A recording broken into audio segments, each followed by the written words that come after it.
Hello and welcome to StarCast from Planet Waves.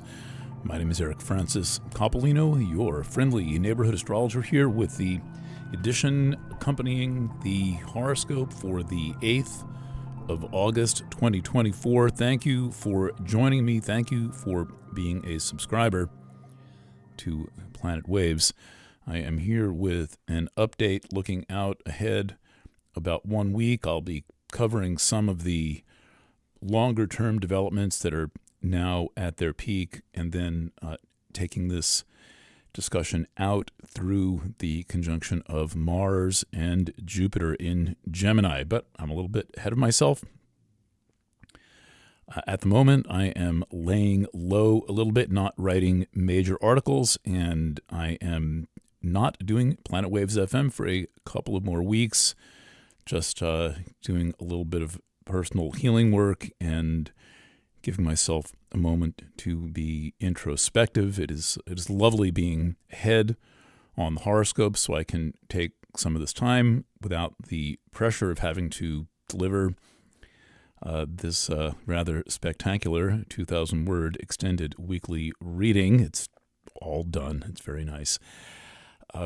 The Leo birthday reading is going to happen. I may have already done it by the time you hear this, but if not, it will be soon. As my clients and the customers of my readings know, as much as I'm committed to doing things on time, it is more important that I do them when I'm in the correct state of mind, when I am ready. So if I am feeling any stress or dealing with any personal disturbance, I put that kind of work on hold because I don't want to, spread that into my audience, any, concerns, anxiety, and then that also helps me keep my focus inward. This is sensitive work that I'm doing, and while not everyone is so deeply affected by what they hear me or any other astrologer say, there are certainly people in the audience, and I know this because I have been one of them, who are kind of hanging on every word that an astrologer says. That's how, tenuous their situation is, and so I am aware of that, particularly as an avid reader of the Sally Brompton horoscope. That's the one go-to that I have in astrology these days. I know how meaningful it can be, and therefore I want to make sure that I'm in the right frame of mind when I seek in any way to influence another person's consciousness, another person's thoughts. So, greetings from a kind of a quiet, damp evening here. I'm working on Wednesday evening at about 5:48 p.m., approximately. I didn't add in the seconds. And I want to start with a development that is taking place today. It's actually exact at 11:12:05 p.m. on Wednesday Eastern Time. So by the time most of you are hearing this on Thursday, it will have passed, but its energy signature has not passed, and I think that it's a defining moment of the week. In fact, this is one of the very rare times when I have written a weekly or any other horoscope based on a chart that occurred in the past. And so really the last 2 weeks have been based on this chart, and that includes the horoscope of the 8th because it's just such a truly unusual setup. And what the setup looks like is, as we know, Mercury is retrograde. It's retrograde in Virgo. Talked a lot about that last week, talked about the Sabian symbols involved. And I may have gone over this in part already. And then Venus entered Virgo. And then the two of them are forming a conjunction exactly aligned with this unusual thing called trans-Pluto. Now, I mentioned from time to time, and I'm being a little more bold about it, that I use a set of planets that do not have bodies. They're called the Uranian points, or the Witte points, W-I-T-T-E, Witte from German, or the, what else are they called? The trans-Neptunian points. They're not planets. They've got a lot of trans-Neptunian bodies. They're called Cubewanos and Plutinos. They include Pluto. But way back in the day, late 19th century, early 20th century, some astrologers in Germany needed more points to work with. And somehow, I do not know how, I have not found anyone who can actually explain this to me. And I know some pretty advanced Uranian astrologers and have been influenced by them for my entire career. No one really knows how these things were actually cooked up. But the point that I'm talking about today, trans-Pluto, is not one of them. There is a ninth point without a body. And it is called trans-Pluto. Again, it does not actually exist anywhere except in the minds of astrologers, the charts of astrologers, astrology books, and as I invoke the concept in this discussion. And I've looked into that. That one's a little bit easier to track. It's a 20th century development. And it is kind of an amalgamation of Uranus, Neptune, and Pluto. And it's shown in the chart. You can see it with a little red circle with a slash through it. And some people call it Isis, but there's an asteroid called Isis. And I love this thing. I've cast it into every chart since my software included it. Now the company's defunct, but the Time Cycles Research Series, the IO series of astrology programs, at some point like 15 years ago, they included trans-Pluto. And so I thought, well, why not? Let's start checking it out.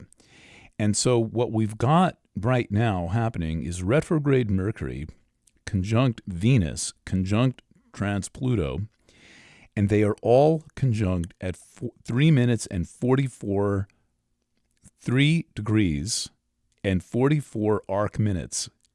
All 3 points. One moving retrograde, that would be Mercury. One moving direct, that would be Venus. And one creeping through the zodiac at the rate of about 75 years per sign. And they are all going to line up from where I'm sitting about 6 hours from now at 11:12 p.m. This is an extraordinary thing to see. Astrology is a study in synchronicities. That's the only way it could possibly work. There's no way that all mathematics are, influencing events on Earth. It's synchronous. It's the miracle of the universe. Basically, there's no, as far as I'm concerned, and I've been at this for long enough to have an opinion, maybe not worth considering, but there's no causation by these planets. Sure, the full moon, that's like right nearby, and the seasons affect us. But as far as these remote points, we're talking about this thing that Carl Jung discovered, which is meaningful acausal coincidence, right? There's no reason this should be. It's certainly meaningful if I've got anything to say about it. And there's, and it's a coincidence, but it's a beautiful one. And so if we want to know what this is about, I think, my method of mundane astrology is look at the world first and see what's going on in the world. What's happening on the planet? Well, let's see. Stock market tanking, cryptocurrency tanking, all kinds of interest rate concerns. I'm seeing, but not carefully following, activity on the kind of Team No Virus COVID list, like the kind of last surviving actual COVID truthers list. It includes it's not very active, but we're all copied in. It's pretty much the monkeypox group from a couple of years ago, and I'm the token journalist coming along for the ride. And a few people have stealth press cards. They carry around Planet Waves FM Pacifica press cards, but Doa knows who they are, except for Jeff Strahl. And so we can see that there's something here. And the thing with trans-Pluto is that my take on it, without having to, summarize like this 20-page delineation by Lynn Coiner. It's easy to find. Do it on a computer, please. It's a long article. It's called Trans-Pluto is Real. Quote, Trans-Pluto is Real by Lynn Coiner. And my distillation of Trans-Pluto is that it's about specificity and a narrow opening. And it can also be kind of conical, like looking down the wrong end of binoculars. It can represent some form of overfocus. It has a Virgo-ish critical quality to it. It happens to be in Virgo, but I think it's a bit Virgo-ish in nature. And a lot of these points will take on the properties of the sign they're in, kind of like tofu absorbs the sauce that it's in. You could say, oh, that tofu tastes a lot like garlic. Well, it's a coincidence. It's been cooking in garlic for the past 20 minutes. So there's a bit of cosmic tofu to trans-Pluto, a bit of cosmic tofu to retrograde Mercury, and in reality, the theme of the sign influences the planet. It's how you read. It's like the planet's got a concept, the sign's got a concept, the house has got a concept, and then there's aspects. And so we've got this thing kind of simmering away in Virgo, and it happens that prices are falling. And that with Venus, that makes sense. And with retrograde Mercury, that makes sense. And then this looking down the wrong end of the binoculars effect of trans-Pluto also adds something interesting to the mix.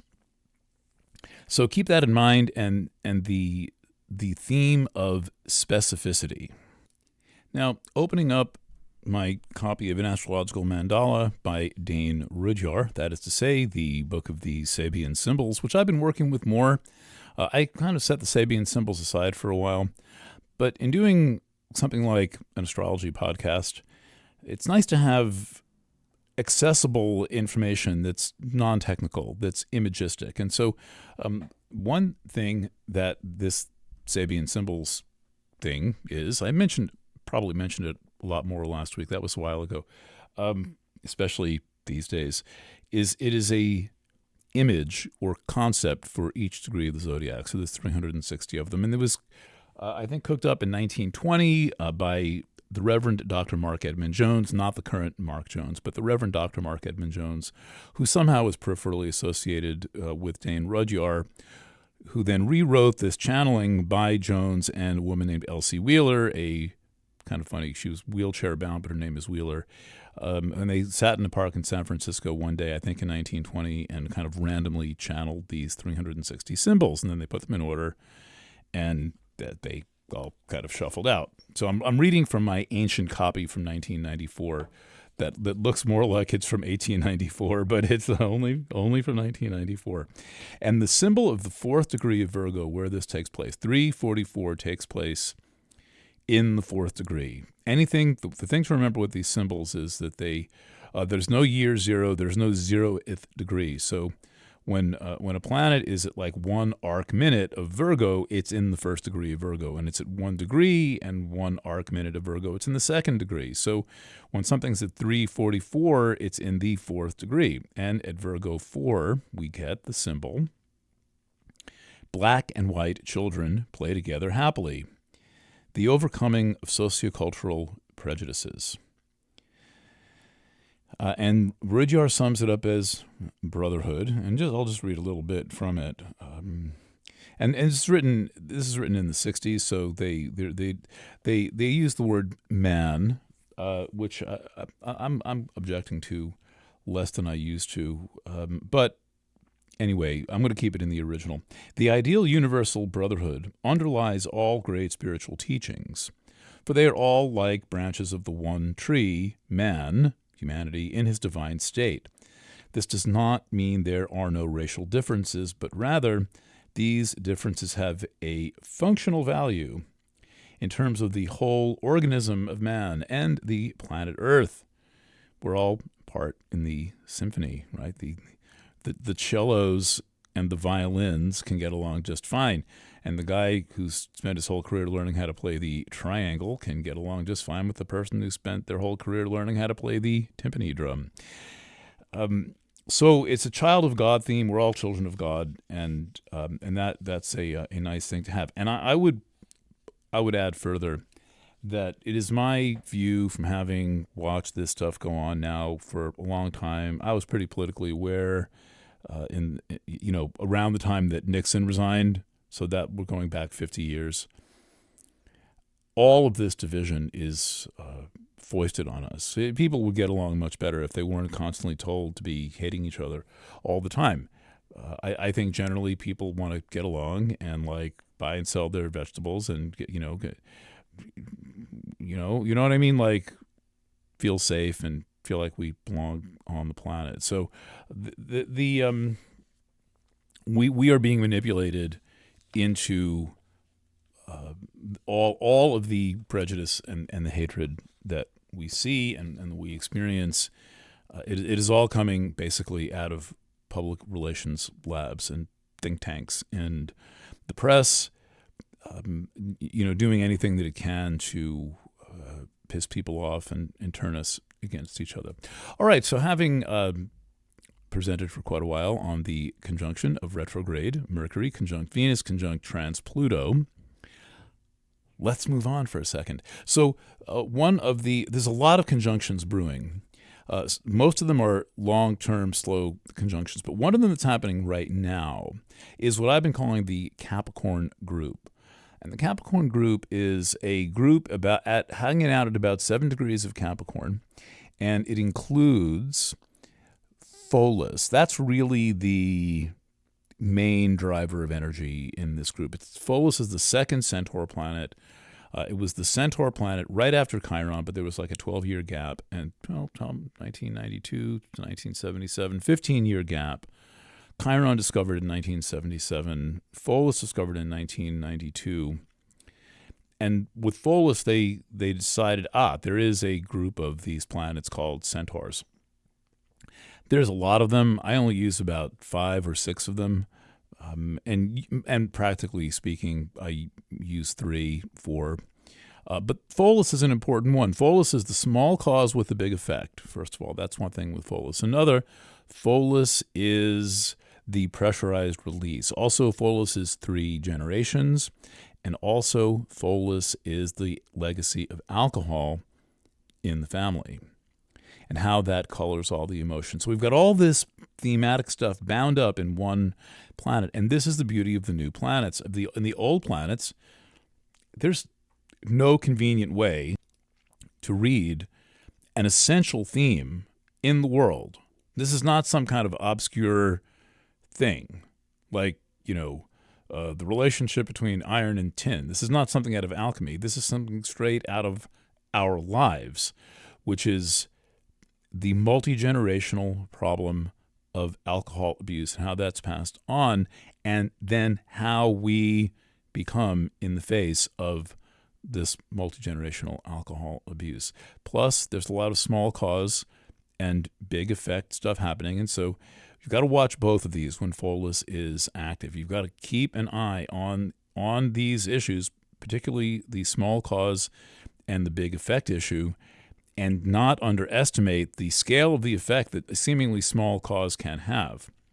So this group, and I've given a couple of presentations on it in past Starcasts, they're easy to find, or if not, just go back about 3 weeks and listen to them if this topic interests you at starcast.fm. It's joined by Quaoar. Anybody speak Tongva? Tell me how to pronounce that. That's about the tribe going all the way back to the beginning as opposed to the great-grandparents. Ixion, the suspension of or lack of all morality, and then Cupido, the gathering of groups, also the artist. These are all together, and right now we are in the peak of this cluster of points being square the lunar nodes. The lunar nodes are at 740 as of right now, and God, speaking of precise, Pholus is at 740 right now. So this is it. This is the one time we are at right now. In fact, as I speak, this is exact at 11 o'clock tonight. All these points are in motion. That Pholus is going to be square the lunar nodes to the degree 7 and the minute 40. That's incredible, particularly given this is simultaneous with all 3 points in Virgo being at 3 degrees and 44 minutes. They're like in the same place in different dimensions, however you want to think of that. So what I'm seeing here is that a lot hinges on this balancing point of Pholus square the lunar nodes, and Ceres is now backing into this grouping, into this little minor planet asterism, and Ceres is making it real. Ceres is making it about an actual emotional experience. Ceres is making it about food, not making it like making it, but in the storyline. The character series is bringing those themes into the storyline. And so we are right at the linchpin, I guess, I don't know if that's a good word, of this thing that I've been writing about since June when I was talking about the family Hunger Games. I will link to this article from the Substack page and also from the StarCast page. Just got to remember to do that. And so here we are. We're right in this moment. And what my take is that it should be easier to see certain very difficult to see issues for what they are. And it should be easier to get to the small cause leading to the big effect and understanding what this is actually about, and to work with a small solution with a big effect. Small cause with a big effect, you might not be able to have a big solution to that, but for example, something like homeopathy is very helpful in dealing with problems that have a small cause and a big effect. And usually when we're talking about homeopathy, there's some disturbance to the vital force. So this is about clearing up what that is about. If you're looking at the chart, and I will scan this chart in, the group that I'm talking about, the little cluster, is on toward the upper right-hand part of the chart. And in all the charts I'm publishing, I'm adding a little streak in kind of orange-red next to it, so you can see this group for what it is. 2 of them are printed by the program, and then 3 of them are drawn in: Ixion, Quayar, and Cupido, since my program doesn't publish those. Okay, so now another conjunction forming, and this is happening over the course of the next week, is Mars in Gemini approaching a conjunction to Jupiter in Gemini. Mars creeping along right now at 0.6 degrees a day. So Mars is slowing down. There's going to be a Mars retrograde in December, I think around December 4th. And along the way to that, Mars is passing through Gemini, and it is about to be, well, it is conjunct. Right now the conjunction is, let's see, it's 4 degrees. So this is a 4-degree applying conjunction is definitely a conjunction that is happening. So Mars is at 12 Gemini and 16, and Jupiter is at 15 Gemini 36. So that means that with Mars creeping faster than Jupiter, they'll be conjunct in a week on the 14th at about 11:20 in the morning. And this is interesting because, first of all, they're both square Saturn, and that's got that last chance feeling. That's that any sense of desperation that you're feeling, any sense of like, oh my God, it's do or die, now or never. That feeling will be enhanced by the Jupiter-Saturn square. That's a fairly rare event. The Jupiter-Saturn square, I think, happens once every 10 years. And now it is happening with Jupiter square Saturn, with Mars right there. Plus, the whole business is aligned with this deep space point that I frequently talk about called the Great Attractor. And by the way, I'll occasionally dip into the fixed stars if necessary, like the Trump pretend assassination. There was Algol showed up, and I needed somebody to tell me that. But in this chart method that I use, where I'm using all the solar system objects that we know about, and then a whole bunch of minor solar system objects in our solar system, I make sure I have 3 points in the chart that are not in our solar system. This is for orientation. This is to have the whole business aligned with the greater reality of the universe. And one of those points is the center of our galaxy. Like, I'm always lining the chart up with the center of the galaxy. Once early on in my astrology career, I wrote a kind of a rant for Rob Brezhny's website, which I didn't intend to get published, but it was on the website for years, called Astrology as the Art of Bullshit. And he loved it, and it was on his website for years, and I probably met some of you from that article. But what I said was, and what about the galactic center? Like, how is it that the galactic center is just not this normal thing used by astrologers? So I have used it since I knew it existed, and it provides a point of orientation because our sun is orbiting the galaxy. Then I use a the biggest nearby galaxy, that's called M87, Messier 87, cataloged God knows when. Let's see when Messier was in business. I hope this is interesting. But it gives I do such a complex form of astrology, and yet my messages are so down to earth. I want you to know what I'm doing. So let's see. Messier 87. Messier 87 is an elliptical gallery in the constellation Virgo, so it's part of the Virgo group, which is part of Laniakea, the Great Attractor. I'm going to get into that. And it is a absolutely, positively enormous galaxy. It contains several trillion stars. One of the most massive galaxies in the local universe. It has a population of globular clusters, about 15,000 little galaxies around it compared to 150 to 200 orbiting the Milky Way. So this thing is, it is Phil Sedgwick calls it the super galactic center. It's at about one degree and change of Libra. Let me tell you exactly where that is. Well, Tracy changed the name of what she calls it. Fine.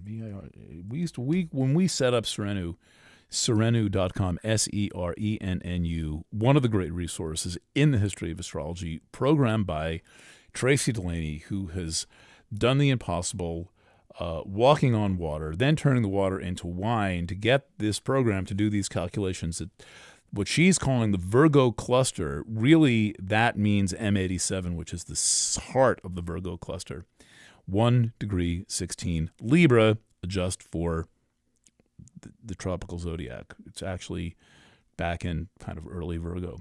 So I use that as a point of orientation. These are serious points. That my astrology is tethered to 3 big deep space points. The third one is the Great Attractor. That's an even bigger point. That's the one that's pulling us and M87 and Andromeda and the whole bunch of other galaxies all toward mid-Sagittarius. People get confused because cancel that. M87's in Libra. But the Great Attractor and the galactic core are both in Sagittarius. They're both in approximately the same direction. But going to the galactic center at a mere 25,000 light years is kind of like running out to 7-Eleven to get a bottle of Pepsi and some ice cream, whereas the Great Attractor is like getting on a rocket ship and like flying to another planet. Is very far away. It's in the hundreds of megaparsecs. So I'm not sure why I got into all explaining all of this, but of course, Mars right now and through the week is going to be opposite this megaparsecs distant thing far, far, far away. Not even a galaxy far, far, far away. A thing attracting to it 100,000 galaxies long ago and far away. Mars is right there. And so there's a lot of influences to this thing, but it is very, very Sagittarian. You can pursue it, and it just keeps going. You never really catch up with it. That about does it for today. Keep your eye on Mercury retrograde ball. I will send a notice out when I have the Leo studio recorded, working in audio. And we'll soon have an announcement about the 2025 annual readings. Thank you for joining me tonight. And thank you for subscribing to Planet Waves. Lots of love, and bye for now.